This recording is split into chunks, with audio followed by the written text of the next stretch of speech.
Welcome po muli sa ating YouTube channel. For today's video ay gagawa tayo ng lady finger cookie. Ayan, trending pa ito ngayon yung paggawa ng tiramisu cake at ito yung pinaka main ingredients niya, yung lady finger. Kung wala ito, hindi po tayo makakagawa ng tiramisu cake. Ito pala yung short video nung gumawa tayo ng tiramisu cake, kaya wag na nating patatagal yan. Tara, umpisahan na po natin. Ang first step na gagawin natin, ito yung lady finger na cookie. Ayan, dito sa ating bowl, pagsasamahin lang natin yung ating vanilla, egg yolk at saka yung ating sugar. I-beat lang natin ito or i-mix lang natin hanggang sa mag-light and pale na yung color ng ating egg yolk or hanggang sa mag-doble na yung volume niya.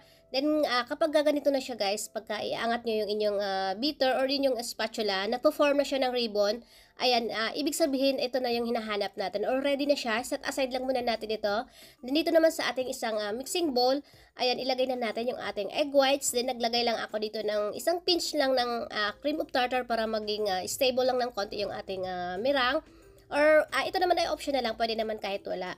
Then, i-beat lang natin ito hanggang sa mag-foamy na siya or frothy na siya. Then, tsaka natin ilagay pa konti-konti yung ating sugar. Pwede naman din po kayo gumamit ng hand mixer lang. Basta tandaan lang po natin yung mga procedure na dapat natin gawin. Then, after natin ilagay yung ating sugar, i-adjust lang natin yung speed natin sa high. Parang gumagawa lang din po na tayo dito ng chiffon cake or meringue. Continue lang natin yung pag-mix natin hanggang sa mag-stiff peaks na yung ating meringue. Huwag din po natin i-overmix yung pag-mix natin ng ating meringue para hindi po mag-dry yung ating lady finger na cookie. Kailangan pagka after natin siyang i-mix, glossy pa rin siya. Ayan. Ibuhos na natin ngayon yung ating egg yolk mixture habang umiikot siya. Pero kapag hand mixer yung gagamitin nyo dito guys, ayan, huwag nyo na siyang i-mix na kapag naglagay kayo ng egg yolk, pwede nyo na siyang i-fold lang gamit ang spatula.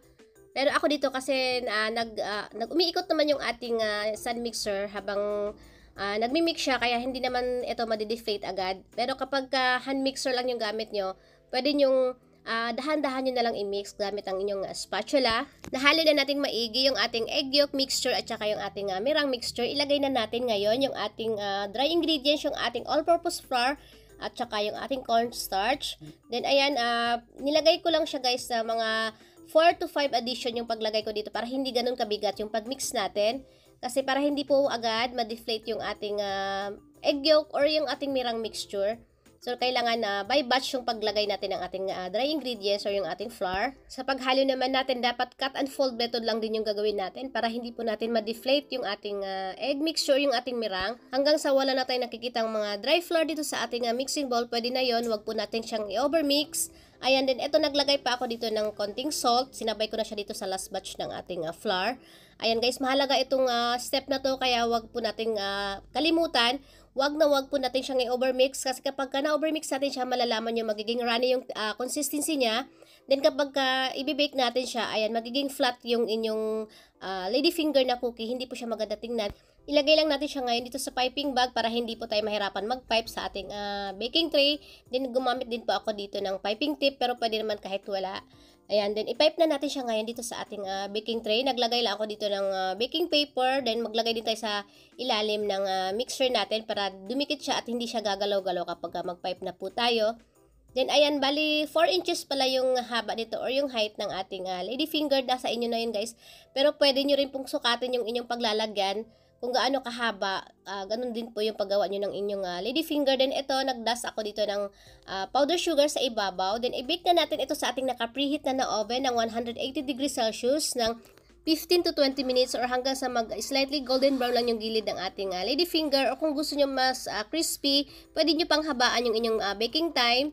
Ako dito, yung isang batch, ayan, medyo crispy siya kasi mas gusto ko rin yung crispy yung ating lady finger. Then ito yung pinaka last batch natin guys. Ay nakikita nyo, medyo nag-flat na siya. Kaya kailangan kapag gumagawa kayo, halimbawa kapag maliit lang yung inyong oven, ayan, kalahatiin nyo lang yung inyong recipe para hindi po matagal mag-expose yung ating mixture para hindi po siya mag-flat. Then ito yung ating unang batch. Ayan, maganda yung pagka-bake natin. Ayan, hindi siya nag-flat. Ayun lang yun naman yung tip natin guys. Kapag naggawa kayo ng maraming batch, kailangan malaki din yung oven nyo, yung masasalang nyo siya ng isang beses lang. Kasi kapag na-stuck din siya or naka-expose siya ng matagal, nagiging runny na yung texture niya at magiging flat na yung inyong lady finger. Papakita ko lang din yung texture niya sa loob guys. Ayan, tamang-tama lang yung pagka-bake natin. Ayan, medyo crispy ito kasi gusto ko yung cookie natin or yung lady finger natin Medyo crunchy siya kasi minsan sinasaw-saw ko rin ito sa mainit na kape, kaya ayun. Ito pala yung pinaka last batch natin na nasalang sa oven. Ay nakikita nyo medyo flat siya kasi nga naka-expose siya ng medyo matagal ng mga ilang minutes din.